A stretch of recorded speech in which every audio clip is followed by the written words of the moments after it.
جذباتی ہو گئے، وہ جو مرنے مرانے پہ آ گئے وہ حجت ہو جاتے ہیں۔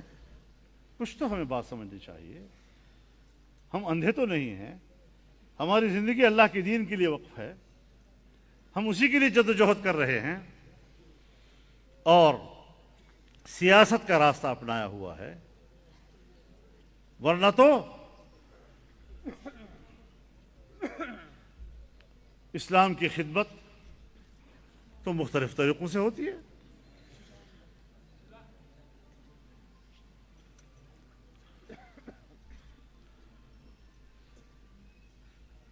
تعلیم الاحکام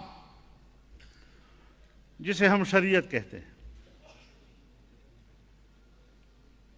تہذیب الاخلاق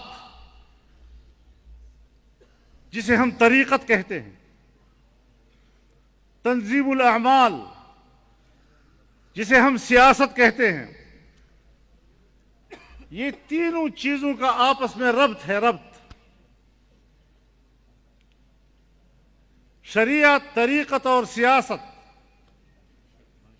اگر شریعت محض ہو اور طریقت و سیاست معاون نہیں تو یہ تنگ نظری پیدا کرتے ہیں۔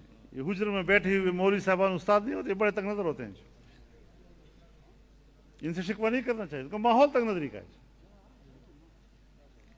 اور اگر طریقت ہو اور شریعت و سیاست معاون نہیں ہے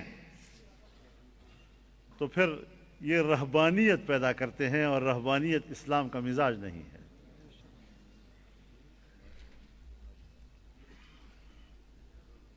اسلام کا مزاج تو کمرے سے باہر صحن میں آؤ، صحن سے باہر گلی میں آؤ، گلی سے آگے محلے میں آؤ، محلے سے آگے شہر میں آؤ، شہر سے آگے میدانوں پہ چھا جاؤ، پہاڑوں پہ چھا جاؤ، جنگلوں پہ چھا جاؤ، دنیا پہ چھا جاؤ۔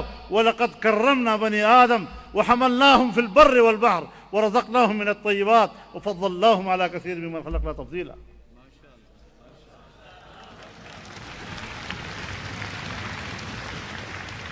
اللہ رب العزت نے کیا مقام آپ کو عطا کیا ہے؟ ہم نے انسان کو شرف و احترام عطا کیا ہے اور خشکی اور تری پر اس کو حاکمیت دی ہے۔